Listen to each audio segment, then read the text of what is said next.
तो आज का जो हमारा क्लास है किसके ऊपर होगा? CRM के ऊपर।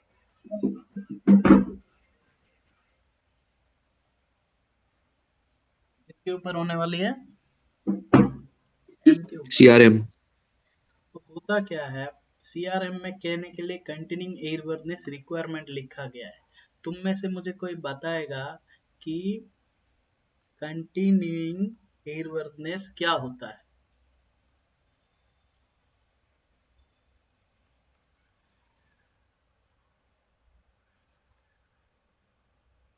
देखो, नहीं पता है तो पता नहीं बोल सकते हो, अगर पता है कुछ थोड़ा बहुत तो बोल सकते हो।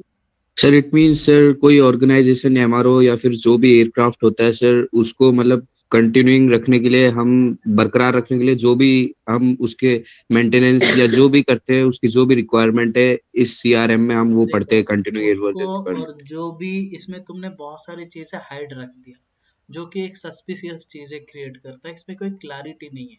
सीआर है ही इतना बड़ा समुंदर है, उसमें हमारे को अगर क्लैरिटी नहीं मिल रहा है और अच्छी तरीके से कोई हमें बता नहीं पा रहा है, तो उसमें बड़ी दिक्कत आएगी। सीआर में सबसे बड़ी चीज है समझना, छोटी छोटी चीजें। हमने जब स्टार्ट किया है, ठीक है, मॉड्यूल 10 जब स्टार्ट करोगे, तुम्हें जो पहला डेफिनेशन पढ़ाया जाता है रूल नंबर 3 में, वो एयरवर्दनेस के बारे में है ना। तुम्हें, तुम्हारे पास सबसे पहले है क्या चीज, तुम किसके ऊपर काम करते हो? तुम काम करते हो एयरक्राफ्ट के ऊपर, है ना।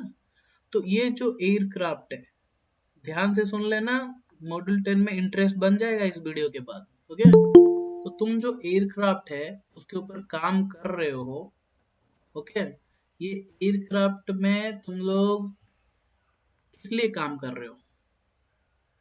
एएमई स्टूडेंट्स को मैं पूछ रहा हूँ।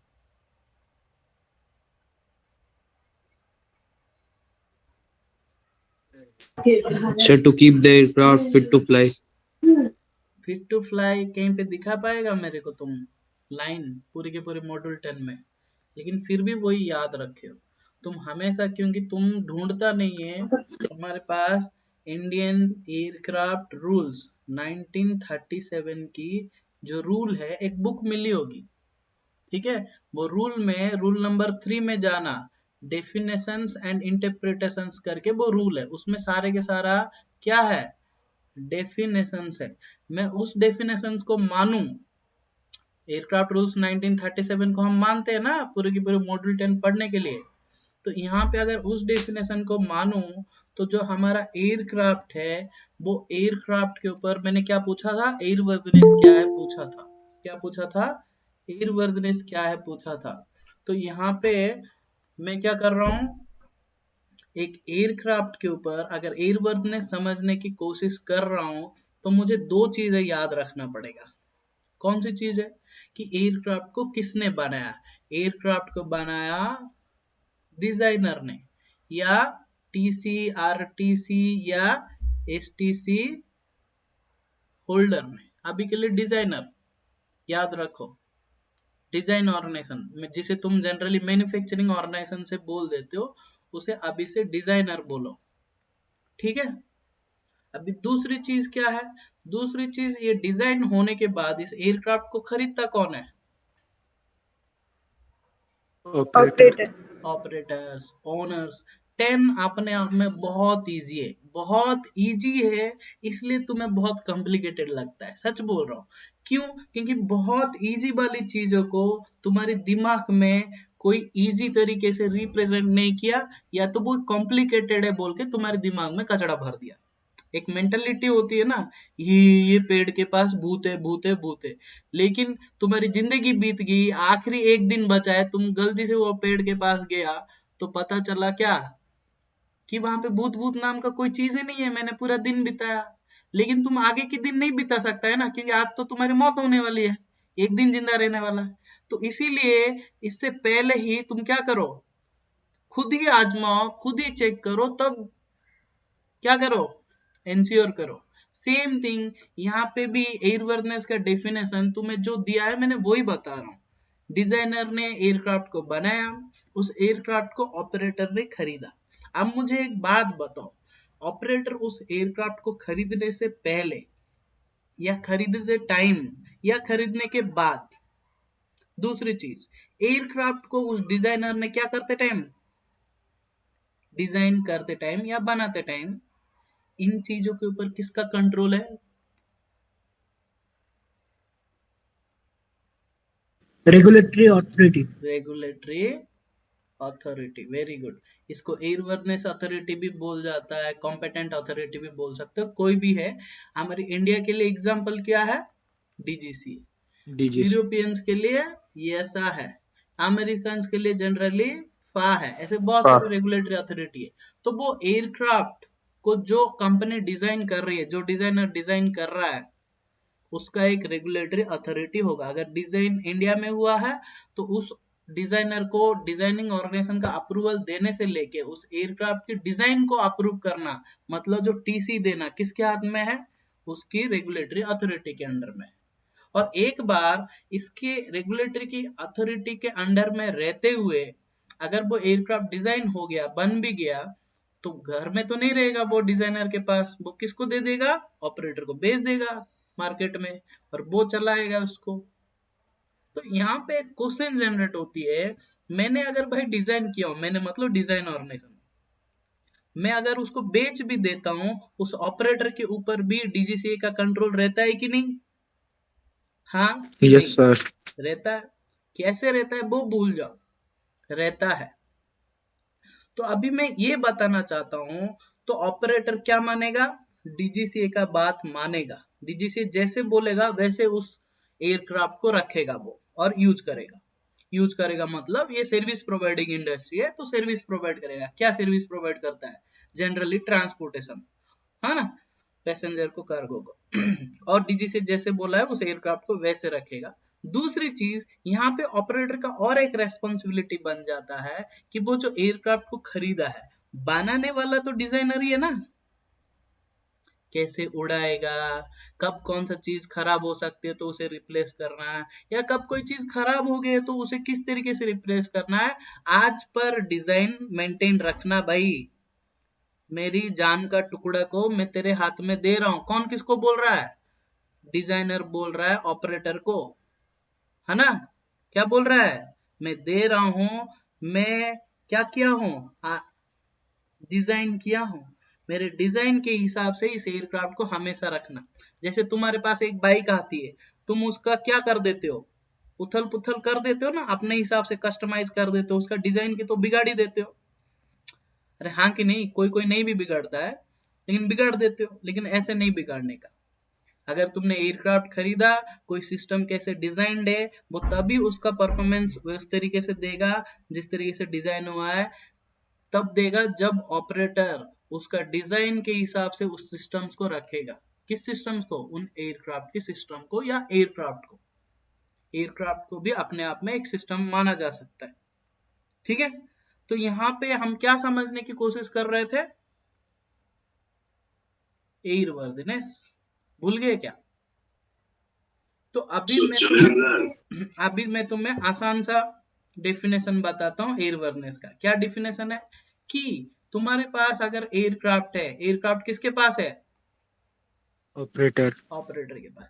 तो ये जो एयरक्राफ्ट है, एयरक्राफ्ट में डीजीसीए का जितना भी रूल्स रेगुलेशन रिक्वायरमेंट, जो भी चीजें लागू होता है, डीजीसीए जो भी बोला है, देसी भाषा में समझ लो, डीजीसीए जो भी बोला है उसको मानते हुए जो डिजाइनर का एयरक्राफ्ट जो लाया है, डिजाइन किया हुआ, उसके डिजाइन के हिसाब से एयरक्राफ्ट को रखनी है। उसकी डिजाइन के हिसाब से नहीं रखेंगे तो वो हमको सेफली फ्लाई होगा क्या? नहीं। नहीं होगा। एफिशिएंट रहेगा क्या? इकोनॉमिक रहेगा क्या? नहीं। यही तो चाहता है ऑपरेटर। तो ये क्या है? आउटपुट है। इनपुट क्या है? ये है। हाँ कि नहीं? तो डीजीसी का बात मानो और डिजाइनर का बात मानो। डिजाइनर ने जिस तरीके से डिजाइन किया है उस तरीके से रखो। किसको बोला जा रहा है? ऑपरेटर को। तभी जाके एयरक्राफ्ट सेफली फ्लाई होगा, डिजाइनर के डिजाइन के हिसाब से रहेगा और एयरक्राफ्ट को एफिशिएंटली इकोनॉमिक रहेगा। किसके लिए? ऑपरेटर के लिए। तो ये पूरी की पूरी चीज को मैं अगर एक ही वर्ड में बोलूं तो क्या बोलूंगा बताओ? Airworthiness, continue. नहीं नहीं, इसको बोलूंगा एयरवर्दीनेस। समझ में आया एयरवर्दीनेस मतलब क्या है? Yes sir. Sir, तुम अभी तक क्या बोल रहा था? एयरवर्दीनेस मतलब फिट टू फ्लाई। ना कुछ आगे लगाया ना कुछ पीछे लगाया, कुछ पता ही नहीं चला। तो उस तरीके की कम्युनिकेशन तुम अगर करते हो, तुम्हारी कोई भी पढ़ाता है तुम्हारे साथ वैसे करता है, तो दिक्कत होती है ना भाई इस तरीके की स्टैंडर्ड लेवल की चीज को समझने में। क्यों कि तुम एयरक्राफ्ट में जब भी काम करता है उसमें तुम्हारी एयरवर्नेस वर्ड यूज होगा, और ये आया है रेगुलेटरी अथॉरिटी से, तो तुम्हें मिसअंडरस्टैंडिंग होगा ही होगा। ये पुराना सिस्टम है, ये पुराना जिंदगी है। अभी कौन सा जिंदगी आ चुका है? मेंटस जिंदगी आ चुका है, और उसका नाम क्या है? Continuing continuing. एयरवर्दीनेस। कुछ कुछ लोग एयरवर्दीनेस को आजकल कंटिन्यूइंग एयरवर्दीनेस से रिप्लेस कर रहे हैं, वो सही भी है। क्यों? Continuing airworthiness word continuing airworthiness से रिप्लेस हो जाएगा। अभी कंटिन्यूइंग एयरवर्दीनेस क्या है? अभी मैं यहाँ पे दो सिचुएशन लेता हूँ, केस 1 केस 2, समझाने के लिए, ठीक है? मेरी पर्सपेक्टिव से समझा रहा हूँ तो समझ लेना। अभी मान लो एक ऑपरेटर है, ऑपरेटर 1 है, समझा? ये जो ऑपरेटर 1 है एक एयरक्राफ्ट को खरीदा है। क्या किया है? एक एयरक्राफ्ट को खरीदा है, वो यूज कर रहा है। क्या कर रहा है? यूज कर रहा है, लेस यूज कर रहा है। किस टाइप का ऑपरेटर होगा? मान लो नॉन शेड्यूल ऑपरेटर है, ऑब्वियसली, है ना? अभी मान लो इसने लेस यूज कर रहा है, अगर मैं तुम्हें पूछूं ये क्या करेगा? मेंटेनेंस करेगा ये, ठीक है? करेगा ना? ये एयरक्राफ्ट को एयरवर्दीनेस में रखेगा ना? हाँ कि नहीं? अभी मैं एक Yes, sir. दूसरा एग्जांपल ले रहा हूँ, ये ऑपरेटर 2 है। हाँ, मान लो कोई शेड्यूल ऑपरेटर है, कमर्शियल एयर ट्रांसपोर्ट वाला ऑपरेटर है। इसने क्या किया है? कोई एयरक्राफ्ट खरीदा है, और यूज जो है ना, क्या कर रहा है ये? ज्यादा ज़्यादा. कर रहा है। अभी सोचो ये इसका मेंटेनेंस क्या करेगा? ज्यादा करेगा। ज़्यादा. इसकी कंपैरिजन में ऑपरेटर 1 की ऑपरेटर 2 ज्यादा ही करेगा ना? ज्यादा करेगा कि नहीं? नहीं सर. हाँ कि नहीं?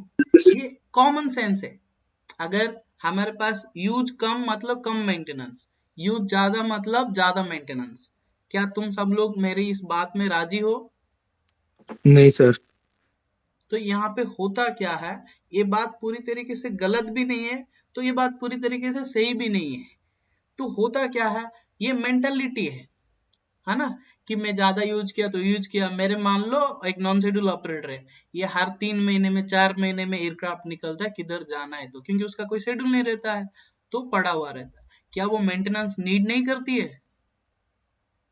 पड़े पड़े हुए करता है. उसकी फ्यूल निकालो, ऑयल रिप्लेस करो, उसमें कोरेजन लग सकता है, मॉइस्चर लग सकता है, बहुत सारी चीजें क्लीनिंग कर सकते हो। तो भाई हो गया ना यहाँ पे मेंटेनेंस ज्यादा। ऐसे बहुत सारी चीजों के हो सकता है, उसमें बहुत सारी एडी आ चुका हो, मॉडिफिकेशन आ चुका है, ऐसे बहुत सारी चीजें हो जाती है। मेंटेनेंस की ही बात नहीं कर रहा हूं यहाँ पे, ऐसे बहुत सारी टास्क आ जाती है, उसे करना पड़ेगा। तू भाई एयरक्राफ्ट को यूज कर या ना कर, मुझे कुछ फर्क नहीं पड़ता। तूने एयरक्राफ्ट को किधर से लेके आया है? डिजाइनर से. तभी डीजीसीए तेरे पास क्या कर दिया, डिजाइनर को भी वार्निंग दिया हुआ रहता है, और किसको बोल देता है? ऑपरेटर। ऑपरेटर को भी वार्निंग दे देता है, बोल देता है कि ये जो यूज फैक्टर है इसका बहाना मेरे पास नहीं चलेगा। डिजाइनर ने बनाया तो उस एयरक्राफ्ट का सर्टेन लाइफ टाइम रहेगा। लाइफ टाइम कब शुरू होती है?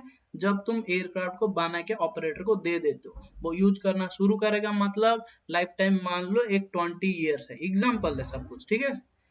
तो 20 ईयर से ये ऑपरेटर इस 20 ईयर्स तक इस एयरक्राफ्ट को श्योरली यूज करेगा, मान लो, है ना? तो ये हो गया लाइफ टाइम। तो ऑपरेटर क्या करेगा, उस एयरक्राफ्ट को एयरक्राफ्ट का through out the life time उसे क्या करेगा, मेंटेनेंस। कमिटमेंट देगा डीजीसीए को कि मैं यूज के बेसिस में नहीं जाऊंगा,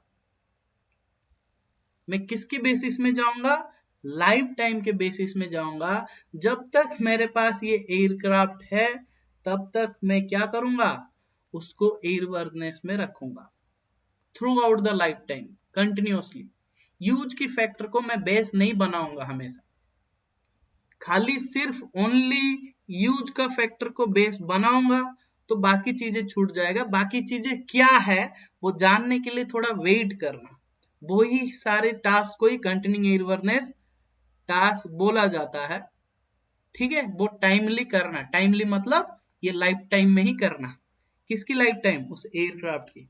तो जरूर उस ऑपरेटर ने, डिजाइनर की एयरक्राफ्ट को लेके आया है, डीजी के अंडर क्या करेगा वो, रजिस्ट्रेशन। तो तभी जाके सीओएफआर मिलेगा। और रजिस्ट्रेशन तब पॉसिबल है जब किसी ने उस एयरक्राफ्ट को डिजाइन किया है, और डिजाइन का कौन सा सर्टिफिकेट मिलता है, टाइप सर्टिफिकेट या रेस्ट्रिक्टेड टाइप सर्टिफिकेट। टीसीआरटीसी। इसने किसको दिया होगा, ऑपरेटर को दिया होगा। ऑपरेटर ने इसको किसको दे देगा, डीजीसीए को। डीजीसीए में बदले में इसको क्या दे देगा, रजिस्ट्रेशन सर्टिफिकेट। समझ में आया। और ये रजिस्ट्रेशन सर्टिफिकेट मिलने के बाद एयरक्राफ्ट तब तक फ्लाई नहीं करता जब तक उस ऑपरेटर को क्या नहीं मिल जाता, सर्टिफिकेट ऑफ एयरवर्दीनेस। एयरवर्दीनेस। समझ में आ रहा है हैंड रीडिंग और बात। Yes sir. और ये जो sir, सर्टिफिकेट, हाँ sir, suppose there are two operators, operator A and operator B. If operator A use the aircraft for 5 years or 10 years, and after that they hand over it to the operator B, then the life cycle of an aircraft will be in that adding for operator B, or it's an fresh for सुनो operator सुनो B. Like सुनो, designer ने aircraft को एक certain life time के लिए design किया है। ठीक है, मान लो 10 साल है, इसने 5 यूज कर दिया तो बी को दे दिया 5 साल के पास, तो इसके पास कितना बच गया, बाकी remaining. Okay, yeah. Yes, sir. Designer वो फिक्स करके देता है, लाइफ टाइम बड़ा कम नहीं जा सकता, वो डिजाइनर के ऊपर डिपेंड है, जो जो बोल दिया, जो दे दिया वही है। ठीक है, आगे Okay, sir. बढ़ते हैं। तो यहाँ पे ऑपरेटर ने जब सीओएफआर ले लिया, ये तो चलता है, लेकिन जब तक सीओएफए नहीं है एयरक्राफ्ट को फ्लाई नहीं कर सकता है। तो यहाँ पे डीजीसीए ने क्या बोल दिया कि तुम्हें सीओएफए तभी मिलेगा, याद रखना, तुम्हें सीओएफए तभी मिलेगा, या सीओएफए मिल गया है तो सीओएफए तभी वैलिड रहेगी जब तू मेरा कुछ क्या करेगा, कंडीशंस को फुलफिल करेगा, कंडीशंस फॉलो करेगा, है ना। सीओएफए किस रूल के हिसाब से मिलता है, कोई बताएगा। सीओएफआर रूल नंबर 30 के हिसाब से मिलता था। आज का रूल नंबर 30 भी नहीं पूछ रहा है, सब रूल 1 या सब रूल 2 ऐसे पूछ देता है डीजीसी, पिछले सेशन में ही पूछा था। सीओएफए किस रूल के हिसाब से मिलता है, रूल नंबर 50 के हिसाब से मिलता है, इंडियन एयरक्राफ्ट रूल्स 1937। यही रूल्स तुम्हारे लिए। ओके, टीसी किस स्केल से मिलता है, जो रूल का सीरीज 49 है उसको पढ़ लेना, उसके हिसाब से टीसी मिलती है।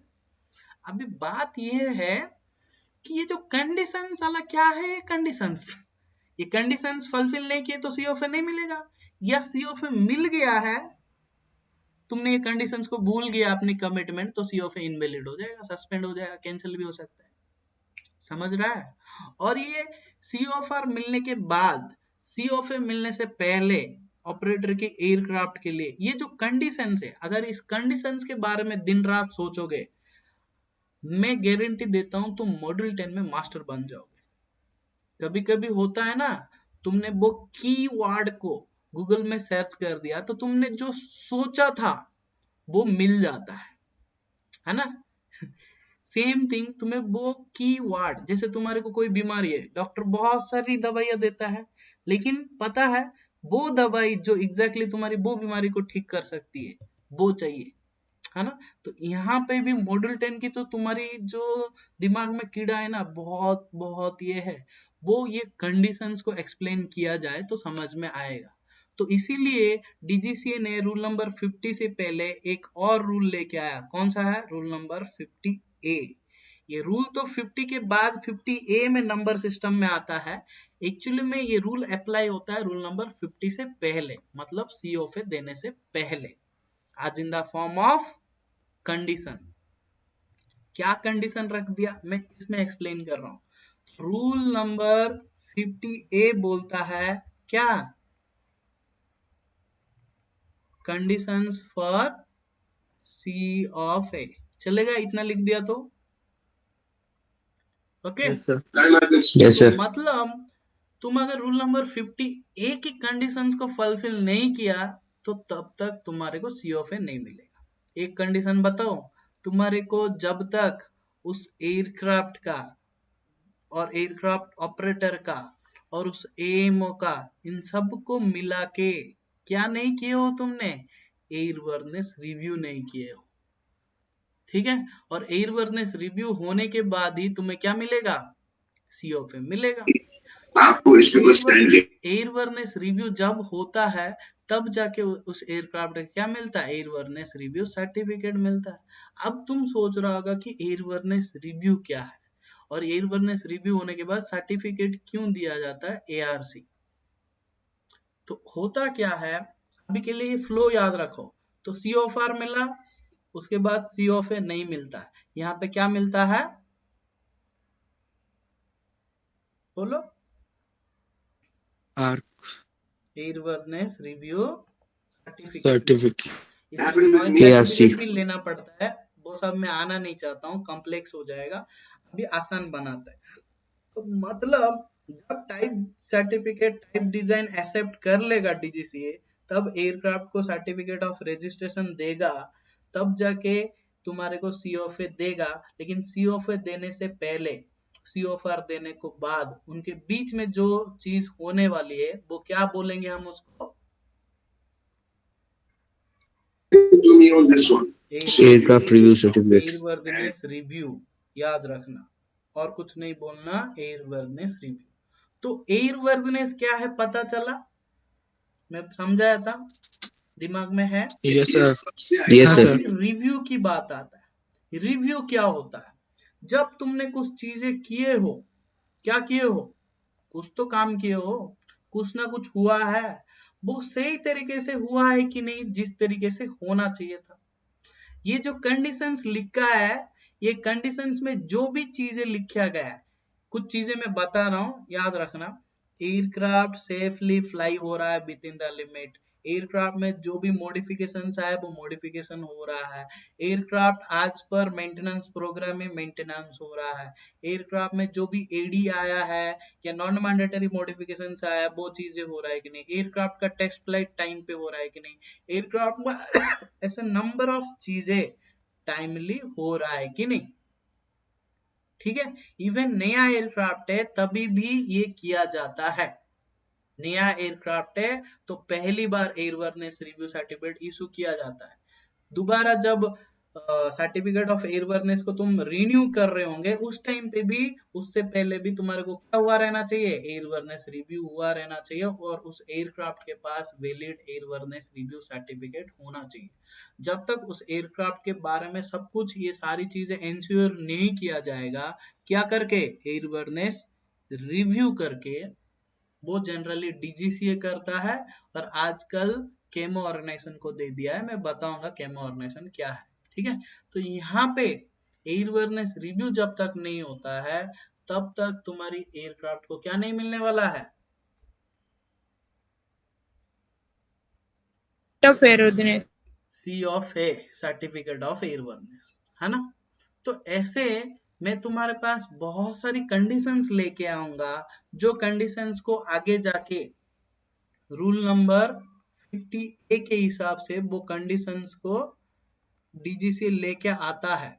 वो कंडीशंस को अगर तुमने फॉलो किया, तभी जाके तुम्हें क्या मिलता है? एयरक्राफ्ट को सी ऑफ ए मिलता है। और इस कंडीशंस के ऊपर मैं अगर क्वेश्चन करूं डीजीसी को कि भाई तूने ये जो लिखा है ना, इसको डिकोड कर, और इसका प्रोसीजर पूरा का पूरा लिख के दे, तूने कंडीशंस तो बोल दे, वो कंडीशंस क्या क्या है।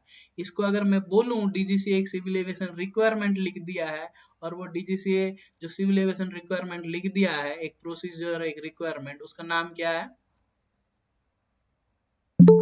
CRM। CRM। और उसमें ये सारी चीजें ही लिखा गया है। कौन सी सारी चीजें? इस कंडीशंस को एक्सपांड किया गया है और बोला गया है ये कंडीशंस। और इसमें जो हम अगर इस कंडीशंस वर्ड यूज नहीं करना चाहते हैं, तो ये कंडीशंस कुछ नहीं है। वो बोल रहा है तेरा सर्टिफिकेट ऑफ एयरवर्नेस तभी कंटिन्यूअसली वैलिड रहेगा जब तुम इस कंडीशंस को मान के एयरक्राफ्ट को कैसे रखेगा? बोलो। कंटिन्यूइंग एयरवर्नेस कंडीशन में रखेगा या कंटिन्यूइंग एयरवर्नेस स्टेट में रखेगा। कंटिन्यूइंग एयरवर्नेस क्या है तुम्हें पता चल गया। Through out the life time जो भी चीज है उसमें जब एयरक्राफ्ट रिक्वायरमेंट करता है, वो मेंटेनेंस हो, वो मॉडिफिकेशन हो, वो कोई ऑपरेशन से रिलेटेड हो, कुछ भी हो, वो टाइमली तू कर देगा। तो ये नहीं सोचेगा मैं यूज नहीं कर रहा हूँ, मेरा ऐसा नहीं है वैसा नहीं है, कुछ बहाने नहीं लगा पाएगा। कंसिडर ही नहीं करना है उसको, अलाउ ही नहीं करता है डीजीसी। अगर तुम वो एक्सक्यूजेस डाल दिया तो तुम्हारी क्या चीज खतरे में पड़ जाएगी? सी ऑफ है। सी ऑफ है। तो एयरक्राफ्ट कभी फ्लाई नहीं करेगा। और एयरक्राफ्ट किसका है मुझे बताओगे? किसका है? ऑपरेटर। हाँ, वेरी गुड, ऑपरेटर का है। तो हमेशा कभी भी पढ़ते हो ऑपरेटर बोल दिया मतलब इसमें ओनर भी आ गया, ठीक है। तो यहाँ पे जब भी पढ़ते हो किसी भी एयरक्राफ्ट मतलब सबसे पहले पकड़ा जाएगा वो एयरक्राफ्ट में कुछ भी हुआ तो उसका किसको? ऑपरेटर। तो अभी मैं तुमको एक बात बोलूं, एयरक्राफ्ट को हमेशा कंटिन्यूइंग एयरवर्नेस कंडीशन में रखना है, कंटिन्यूइंग एयरवर्नेस स्टेट में रखना है, तो ये किसका रेस्पॉन्सिबिलिटी होना चाहिए? ऑपरेटर का। ऑपरेटर का। ये क्वेश्चन डीजीसीए में कई बार पूछा है, देखा है। CRM सब पार्ट बी। तो यहाँ पे मैं अगर ऑपरेटर की जगह ओनर भी लगा दूं तो सही है ना? ओनर और ऑपरेटर एक यस ही है। सर। वो ऑर्गेनाइजेशन है जो इस एयरक्राफ्ट को उनके नाम पे खरीदा है, जो इस एयरक्राफ्ट को यूज करता है लोगों को क्या प्रोवाइड करने के लिए? सर्विस प्रोवाइड करने के लिए। कैसे सर्विस प्रोवाइड करता है? एयर ट्रांसपोर्टेशन, ठीक है। वो शेड्यूल में प्रोवाइड किया तो schedule air transport operator, non schedule में प्रोवाइड किया तो non schedule air transport operator. Schedule वाले जनरली एयर ट्रांसपोर्ट सर्विस किसको प्रोवाइड करते हैं? पैसेंजर और कार्गो। नॉन शेड्यूल वाले भी वही करते हैं, लेकिन नॉन शेड्यूल वालों के पास कुछ और भी राज छुपा हुआ है, वो कुछ स्पेशलाइज्ड ऑपरेशंस भी कर सकते हैं ट्रांसपोर्टेशन के अलावा। कहीं पे एरियल वर्क के लिए यूज कर सकते हैं, कहीं पे मूवी शूटिंग के लिए कर लें, कहीं पे ऐसे चीजें कर लें, उनकी कोई शेड्यूल होती ही नहीं है। समझ में आया? मैं ऑपरेटर्स के बारे में पढ़ाने के लिए नहीं आया हूँ। केप 3100 में ऑलरेडी एक्सप्लेन किया हूँ मेरा यूट्यूब वीडियो में, देख सकते हो, ठीक है। अभी चलते हैं, कोई भी ऑपरेटर हो, सारे के सारा ऑपरेटर के लिए एयरक्राफ्ट को कंटिन्यूइंग एयरवर्नेस स्टेट में रखना एप्लीकेबल हो जाता है। अभी मैं तुम्हारे को शॉर्ट फॉर्म में यूज करूंगा, ठीक है। और ये कंटिन्यूइंग एयरवर्नेस एक्चुअली कैसे रखूंगा इस एयरक्राफ्ट में, वो ऐसे ही भाषणबाजी करने तो नहीं होता है। मैं स्टार्टिंग में क्या बोला था? Clarity, there must be a clarity, और सीआर में ये क्लैरिटी अच्छी तरीके से दिया गया है।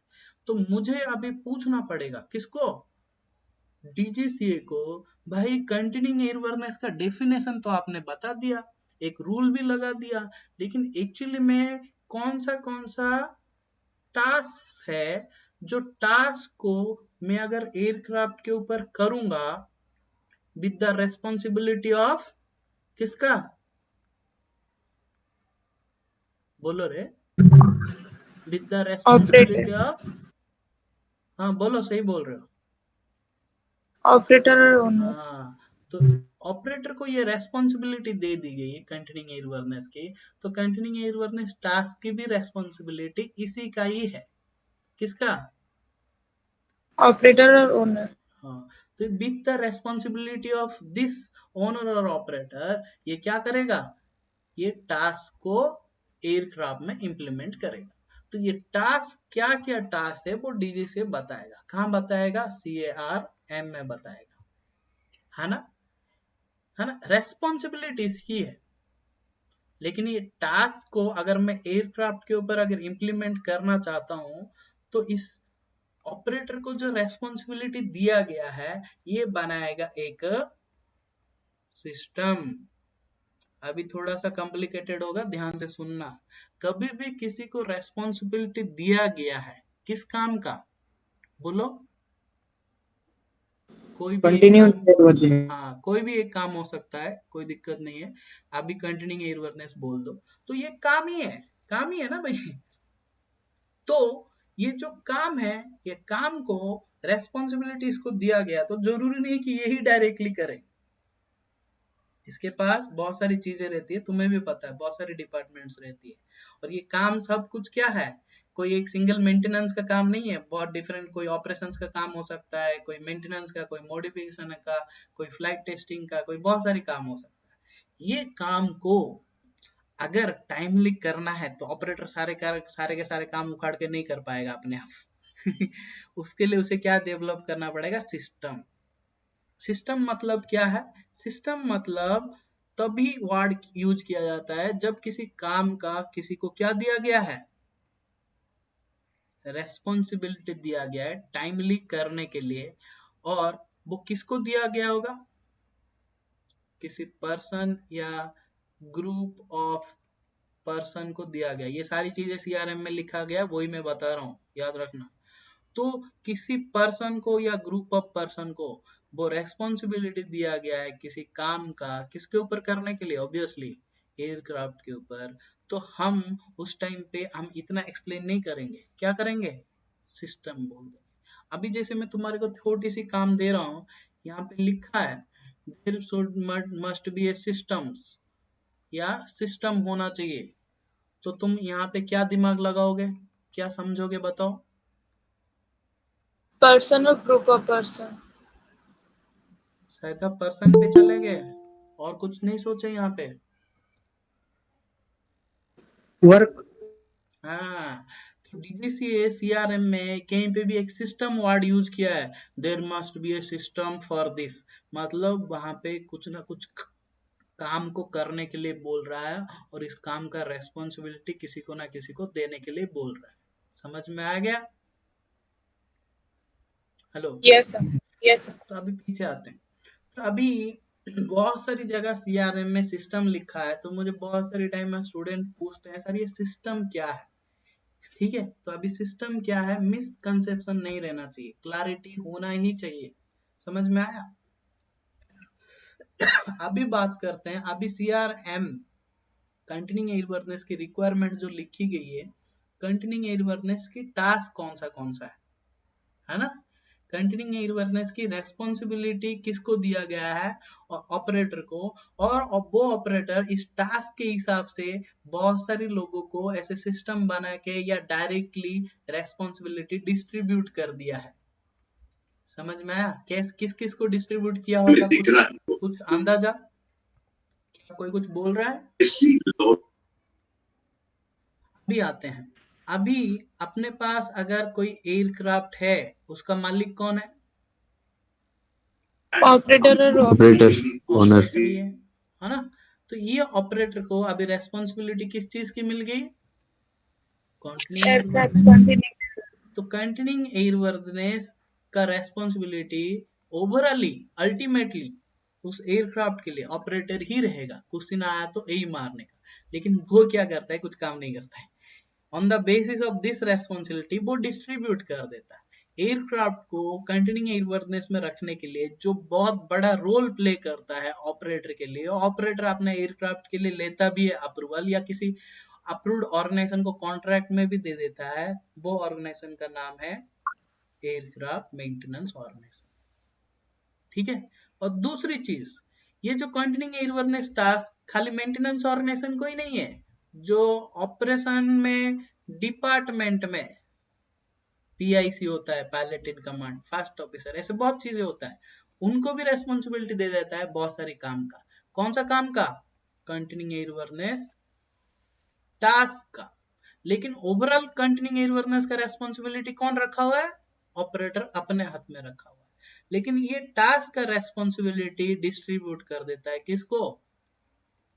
उसके अंडर जो जो ऑर्गेनाइजेशंस आते हैं, उसका एयरक्राफ्ट के लिए जो ऑर्गेनाइजेशन काम करने वाले हैं। अभी डीजीसीए ने बोल दिया भाई रेस्पॉन्सिबिलिटी तो एयरक्राफ्ट का ऑपरेटर का एयरक्राफ्ट है तो मैं उसे दे रहा हूं, लेकिन डीजीसीए ने बोल दिया, क्या बोल दिया? कि मैं एक CARM करके रिक्वायरमेंट दे रहा हूं और उसमें देख रहा हूं सब पार्ट्स, ठीक है, बताऊंगा ये सब पार्ट्स क्या है। तो इसके अंडर मैं क्या करूंगा? कुछ रिक्वायरमेंट लिखूंगा, उस रिक्वायरमेंट को फुलफिल करके इस ऑपरेटर को क्या करना पड़ेगा? एक कंटिन्यूइंग एयरवर्नेस मैनेजमेंट ऑर्गेनाइजेशन का अप्रूवल लेना पड़ेगा, CAMO। ये क्या करेगा? कुछ नहीं करेगा, ऑपरेटर की इस रेस्पॉन्सिबिलिटी को वैल्यू देने के लिए, ठीक है, सक्सेस करने के लिए ये कंटिन्यूइंग एयरवर्नेस मैनेजमेंट ऑर्गेनाइजेशन के नाम पे डीजीसीए इसे अप्रूव करेगा, ठीक है। ये कंटिन्यूइंग एयरवर्नेस की जितना भी टास्क है, ये जो टास्क है टाइमली एयरक्राफ्ट के ऊपर हो रहा है कि नहीं, ये उसे मॉनिटर करेगा, उसे मैनेज करेगा, टाइमली हो पाए बोल के, समझ गए? तो ये एक ऑर्गेनाइजेशन के अप्रूवल लेना पड़ता है किसको? ऑपरेटर को। किस सीआर के हिसाब से? CRM के हिसाब से। नहीं ले पाता है तो किसी CRM अप्रूव्ड केमो ऑर्गेनाइजेशन के साथ क्या कर देगा? कॉन्ट्रैक्ट कर देगा। लेकिन याद रखना, जो शेड्यूल ऑपरेटर है वो लोग क्या नहीं करेंगे? केमो ऑर्गेनाइजेशन को क्या नहीं कर पाएंगे? कॉन्ट्रैक्ट नहीं कर पाएंगे। अपना खुद का एक केमो ऑर्गेनाइजेशन का अप्रूवल लेना पड़ेगा, किसको? शेड्यूल ऑपरेटर, ठीक है।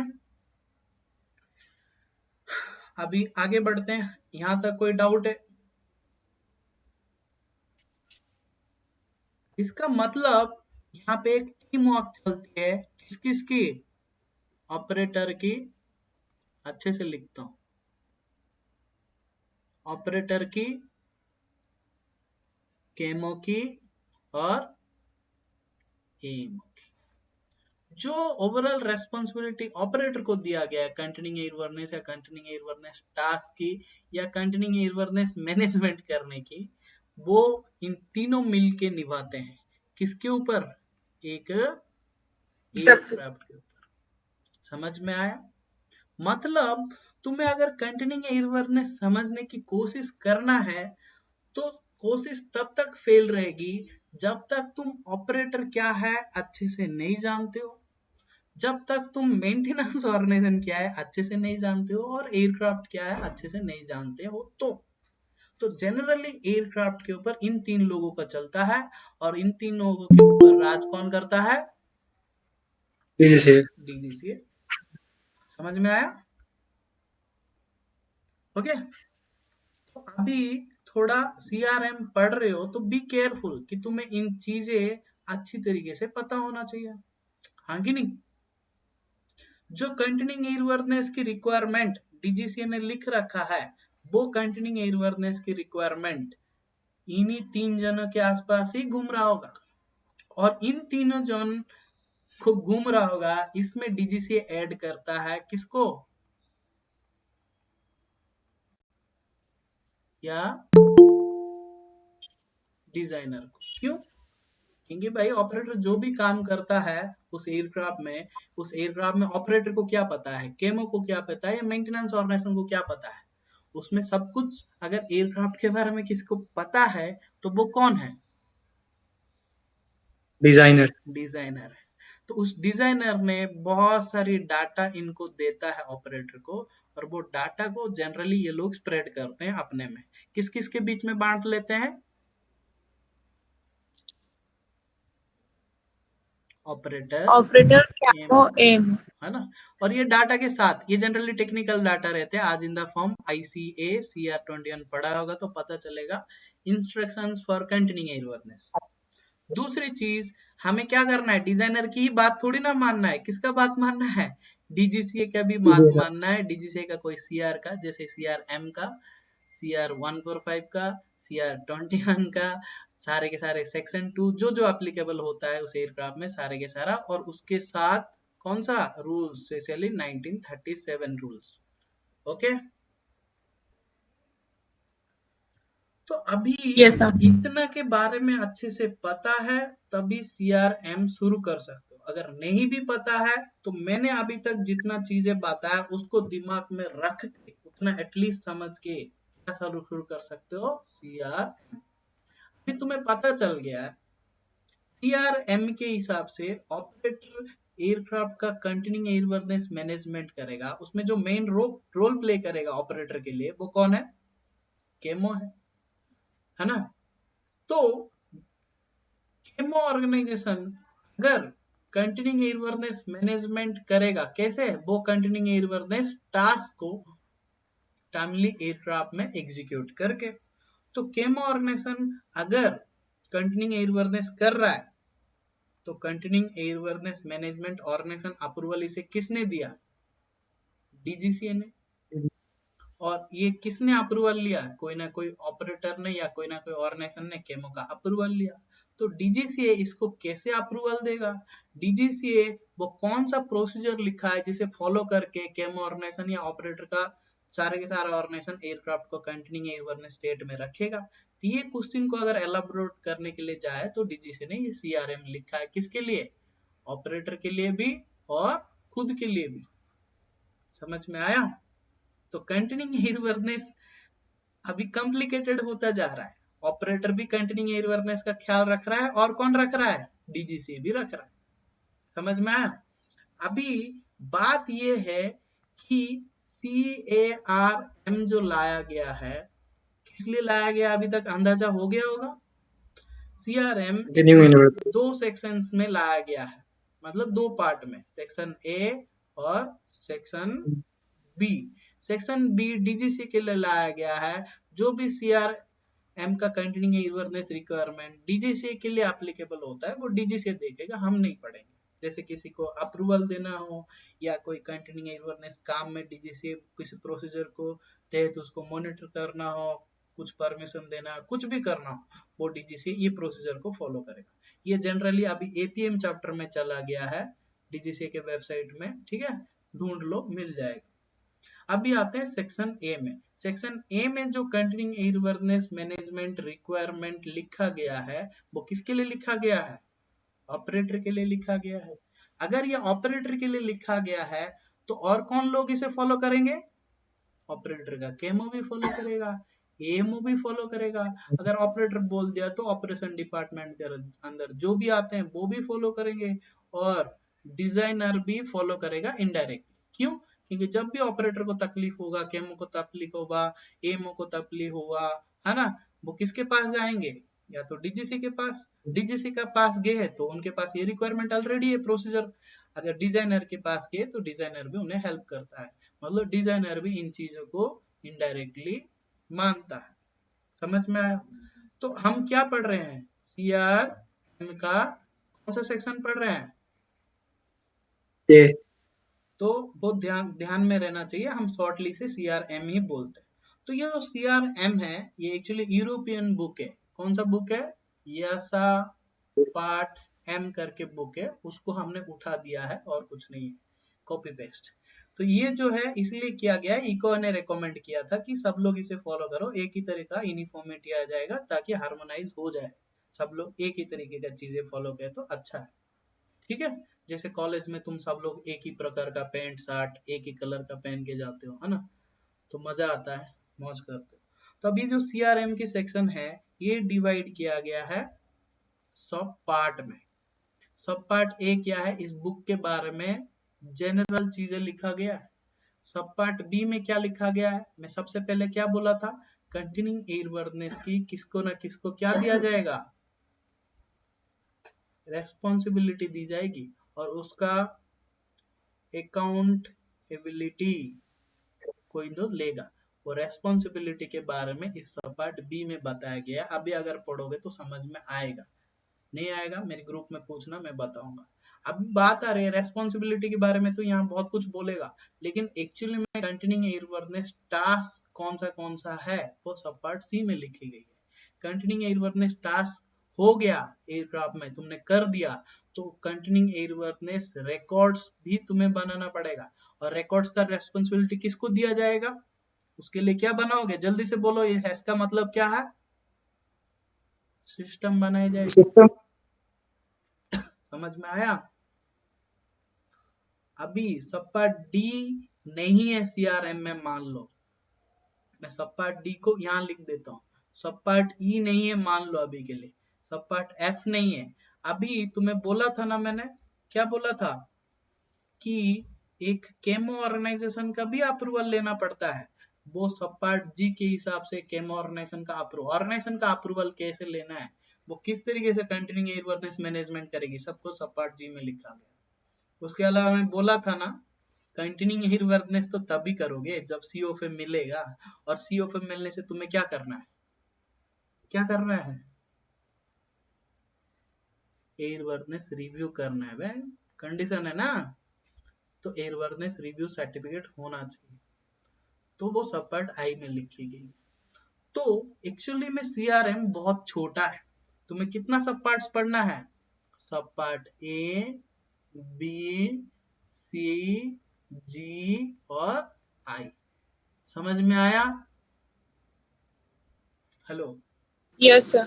अभी जो पार्ट्स मैंने यहाँ पे रख दिया हूं, कहां पर रख दिया हूं, एक एच मिस हो गया, तो तुम अगर 145 अच्छे से पढ़ा होगा मेंटेनेंस ऑर्गेनाइजेशन, तो सेम एक CARM सब पार्ट एफ करके एक मेंटेनेंस ऑर्गेनाइजेशन में है, स्मॉल एयरक्राफ्ट के लिए जो कमर्शियल एयर ट्रांसपोर्ट में यूज नहीं होते हैं, उन एयरक्राफ्ट का मेंटेनेंस के लिए ये मेंटेनेंस ऑर्गेनाइजेशन का अप्रूवल लिया जाता है, जनरली फ्लाइंग कर्व्स एक एग्जांपल।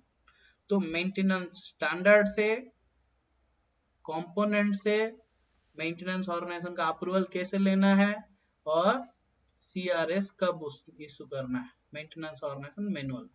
ठीक है, ये सारी चीजें इसमें लिखी गई है, ये 4 सब पार्ट। जनरली तुम क्या गलती करते हो सीआरएम पढ़ते टाइम, सब पार्ट ए शुरू किया, बी शुरू किया, सी तो शुरू किया, बढ़िया है, लेकिन सी के बाद सीधा कूदते हो डी में, तब तुम्हारे अंदर बहुत सारा कंफ्यूजन आता है ना, कि ये क्या चीज, कुछ भी समझ में नहीं आता। तो हमेशा याद रखना, तुम अगर कंटिन्यूइंग एयरवर्नेस पढ़ रहा है तो किसको फॉलो करेगा, इस ब्लू वाले हिस्से को, ए बी सी जी आई सब पार्ट। अगर तुमने किसको शुरू किया हो, मेंटेनेंस ऑर्गेनाइजेशन शुरू किया गया है, तो सीआरएम में सब पार्ट डी एफ एच एक मेंटेनेंस ऑर्गेनाइजेशन का अप्रूवल लेने के लिए, स्मॉल मेंटेनेंस ऑर्गेनाइजेशन, उसके लिए लिखे गए। मैं रिकमेंड करूंगा पहले 145 को पढ़ लो, मेंटेनेंस ऑर्गेनाइजेशन कैसे अप्रूवल लेते हैं, उसके बाद सीआरएम सब पार्ट एफ का जो डी एफ एच ये सब पार्ट है, सिर्फ एक दिन में खत्म कर देगा, तुम यही लाइंस को इधर लिखा गया है। समझ में आया? तो मेरा जो ये क्लास है कंटिन्यूइंग एयरवर्नेस के बारे में है, इसलिए मैं पढ़ाऊंगा सब पार्ट बी सी, ये तो कुछ भी नहीं है, एक पैराग्राफ है ना, जी आई, ये सी है, ओके, बी सी जी आई, ओके। तो तुम्हें मैं रेकमेंड करूंगा सबसे पहले सी पढ़ो, उसमें तुम्हें क्लैरिटी आ जाएगी कंटिन्यूइंग एयरवर्नेस टास्क के बारे में, वो टास्क करने के बाद कंटिन्यूइंग एयरवर्नेस रिकॉर्ड्स कहाँ कहाँ पे रखते हैं, उसके बाद ये सारी चीजों को रेस्पॉन्सिबिलिटी किसको दी गई है, ऑपरेटर को, और ऑपरेटर अपना रेस्पॉन्सिबिलिटी किस तरीके से डिस्ट्रीब्यूट कर देता है वो पता चल जाएगा। उसके बाद सीधा जी में चले जाओ, तुम्हें हौसला आ जाएगा कि कंटिन्यूइंग एयरवर्नेस क्या है, रेस्पॉन्सिबिलिटी क्या है, तो वहां पे तुम केमो ऑर्गेनाइजेशन का अप्रूवल लोगे, और क्या कर लोगे, कंटिन्यूइंग एयरवर्नेस के बारे में और अच्छा जान लोगे, केमो ऑर्गेनाइजेशन का अप्रूवल कैसे लेते हैं। उसके बाद स्पेशल ये चीज है कि एयरवर्नेस रिव्यू करते कैसे और कौन कौन करता है, केमो भी करता है और डीजीसीए भी करता है, दोनों करता है, ओके। तो ये चीजें जनरली हमारे सीआरएम में लिखा गया कंटिन्यूइंग एयरवर्नेस के रिगार्डिंग। अभी तक कुछ डाउट है? हेलो?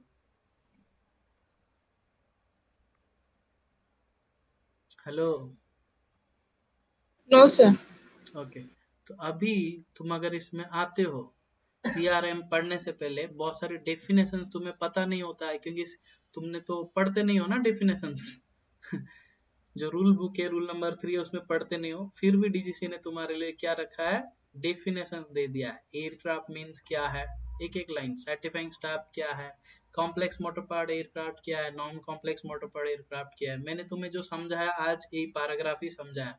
कंटिन्यूइंग एयरवर्नेस मतलब क्या है, मेंटेनेंस मतलब क्या है, कोई भी ऑर्गेनाइजेशन का मतलब क्या है। ठीक है, जो जो डेफिनेशंस इस रिक्वायरमेंट को समझने के लिए इम्पोर्टेंट है वही पढ़ते हो। और मैं तुम्हें बोला था तुम कौन सा रिक्वायरमेंट पढ़ते हो सीआरएम के, सेक्शन ए कि सेक्शन बी? Section A. हाँ, सेक्शन ए यहाँ लिखा गया है। अभी सब पार्ट ए क्या बोल रहा है, कोई भी एयरक्राफ्ट को कंटिन्यूइंग एयरवर्नेस में रखना जरूरी है। अभी सब पार्ट ए खत्म हो गया। समझ में आया? सब पार्ट बी किसके बारे में लिखा गया है, रेस्पॉन्सिबिलिटी के बारे में लिखा गया है। मैंने एक रेस्पॉन्सिबल। वीडियो रिकॉर्ड किया हूँ यूट्यूब में, वो दे दूंगा ग्रुप में, मुझे टैग करो। उसमें सब पार्ट सी के बारे में बताया हूँ। ठीक है, तो यहाँ पे सब पार्ट बी पढ़ा दूंगा। अभी सब पार्ट किस में आ जाओ, सी में आ जाओ। ये रहा सब पार्ट सी स्टार्ट करने की चाहिए, क्योंकि सब पार्ट सी में बोला है कंटिन्यूइंग एयरवर्नेस टास्क कौन सा है। यहाँ पे इसके ऊपर भी मैंने एक वीडियो डाला हूँ, ठीक है, मेरी चैनल में। कंटिन्यूइंग एयरवर्नेस टास्क कौन सा है, कुछ नहीं है। प्री फ्लाइट इंस्पेक्शन में पहला टास्क, दूसरा डिफेक्ट्स को रेक्टिफाई करना है। डिफेक्ट्स को कौन रेक्टिफाई करता है, मेंटेनेंस ऑर्गेनाइजेशन। मेंटेनेंस प्रोग्रामिंग होना चाहिए एयरक्राफ्ट के लिए, उस मेंटेनेंस प्रोग्रामिंग के हिसाब से सारे के सारा मेंटेनेंस होना चाहिए। बढ़िया इंटरेस्टिंग सी चीजें हैं। वो मेंटेनेंस प्रोग्रामिंग एयरक्राफ्ट के ऊपर कितना इफेक्टिव है उसे चेक किया जाना चाहिए। फोर्थ कंटिन्यूइंग एयरवर्नेस टास्क है। एडी या ऐसे कोई भी मैंडेटरी मॉडिफिकेशंस वगैरह आता है, मैंडेटरी इंस्पेक्शन, तो वो एयरक्राफ्ट में अकम्प्लाइज होना चाहिए। फिफ्थ टास्क है। सिक्स्थ टास्क क्या है, ऑपरेटर चाहता है कि कुछ मॉडिफिकेशन रिपेयर करे, करते भी हैं हम लोग, ठीक है, तो सिक्स्थ टास्क है। और सेवन टास्क क्या है, कोई भी नॉन मैंडेटरी मॉडिफिकेशन आता है वो टाइमली इंप्लीमेंट होना चाहिए, ऑपरेटर चाहता है इंप्लीमेंट करने के लिए तो। और शेड्यूल ऑपरेटर क्या करना चाहिए, किस टाइप का नॉन मैंडेटरी मॉडिफिकेशंस को अपनी एयरक्राफ्ट में इंप्लीमेंट करेगा, उसके लिए एक पॉलिसी बना रहना चाहिए, बना के डीजीसी को सबमिट करना चाहिए। उस पॉलिसी एम्बोडाइमेंट पॉलिसी के नाम से बहुत फेमस है, ये सेवेंथ टास्क है। और एयरक्राफ्ट को टाइमली मेंटेनेंस चेक फ्लाइट होना चाहिए, स्पेशली टेस्ट फ्लाइट्स, है ना। तो ये 8 टास्क को बोला जाता है कंटिन्यूइंग एयरवर्नेस टास्क। और इस 8 कंटिन्यूइंग एयरवर्नेस टास्क को तुम बिलीव नहीं करोगे, उसकी एएमसी सेक्शन में जाओगे तो एक एक टास्क को, एएमसी कुछ नहीं है, जो नॉर्मल रिक्वायरमेंट दिया गया 301 point number A pre flight inspection, यहाँ पे एएमसी में एक्सेप्टेबल मीन्स ऑफ कंप्लायंस में उसको थोड़ा डीपली एलाबोरेट करता है वो। अगर एएमसी में भी एक्सप्लेन नहीं कर पाया तो वो कहाँ पे एक्सप्लेन करेगा, वो एक्सप्लेन करेगा गाइडेंस मटेरियल में। Guidance material. ठीक है, तो एएमसी गाइडेंस मटेरियल, इसको लेके कंफ्यूज मत होना, वो बस एक एक स्टेप वाइज क्लियर करता है। ठीक है, एक ही जगह सब कुछ वो एक्सप्लेन नहीं करता है। और ये मेरी हिसाब से एक बहुत हाई स्टैंडर्ड हाई लेवल की सोच है। कभी भी किसी इंसान को एक बार में पूरी कहानी मत बताओ, मेन थीम बताओ, मेन क्या हो गया, हाँ एक्सीडेंट हो गया, गाड़ी एक्सीडेंट हो गया, काम खत्म। उसके बाद वेट करो उसके क्यूरियोसिटी के ऊपर, वो तुम्हें उसके ऊपर पूछता है कि नहीं। अगर पूछता है तब उसके बारे में और एक्सप्लेन करो। ये प्रोफेशनल भी है, जेंटल भी होगा, और तुम्हें टाइम मिल जाएगा उस चीज को सही तरीके से एक्सप्लेन करने के लिए, है ना। तो मैं सोच रहा हूँ 1 घंटा बहुत होता है, तो आज की क्लास यहीं पे खत्म करते हैं, है ना। अगर तुम्हें कुछ डाउट है, अगर मुझसे पढ़ना है, तुम्हें क्या पढ़ना है, मॉड्यूल 10 पढ़ना है, तो तुम्हें यहाँ पे, यहाँ वेबसाइट दिख रहा होगा, दिख रहा है ये वाला वेबसाइट,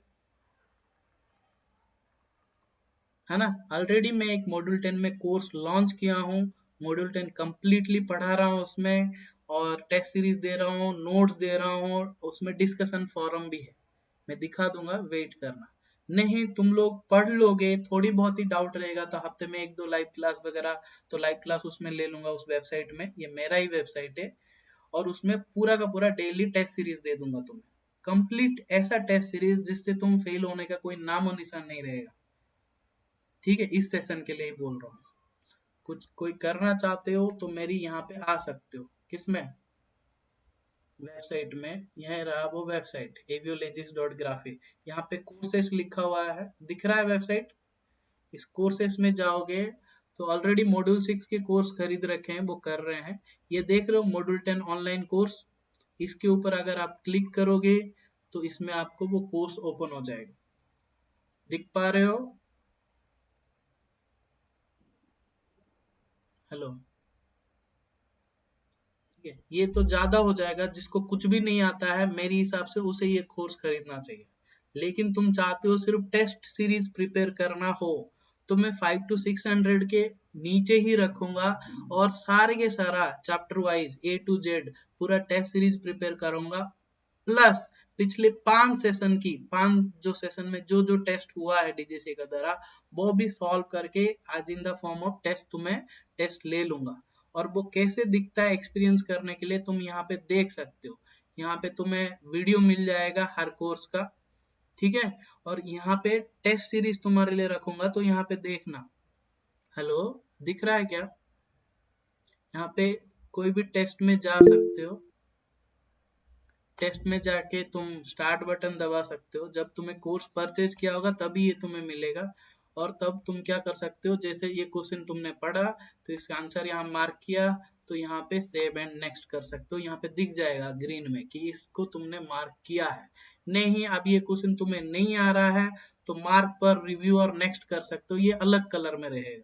सिमिलर टू इसमें मैंने ये भी ऐड कर दूंगा, क्या टाइम तुम्हें चाहिए तो टाइम लिमिट भी, नहीं टाइम लिमिट नहीं चाहिए तो भी चलेगा, ठीक है। तो ऐसे नेक्स्ट क्वेश्चन भी कर सकते, जो अटेंड नहीं किए तो रेड में दिखेगा, जैसे जो अटेंड कर दियो सेव एंड नेक्स्ट कर दिया वो इसमें आ जाएगा। फुल स्क्रीन है तो फुल स्क्रीन है, छोटा स्क्रीन है छोटा स्क्रीन है, कितना क्वेश्चन है तुम यहाँ से देख सकते हो, इतना सारा क्वेश्चन है। तो ऐसे पूरा का पूरा मॉड्यूल 10 का मैं टेस्ट सीरीज ही ले सकता हूँ तुमसे, वैसे भी कोर्स बना सकता हूँ तुम्हें चाहिए तो। ये सारे टेस्ट उसमें ऐड कर दूंगा चैप्टर वाइज, और 1 महीना सफिशिएंट होता है मॉड्यूल 10 प्रिपेयर करने के लिए। ओके, सर ये वीडियो रिकॉर्डेड होगी ना? हाँ ये वीडियो रिकॉर्डेड है, और यहाँ पे इसको बंद कर देते हैं।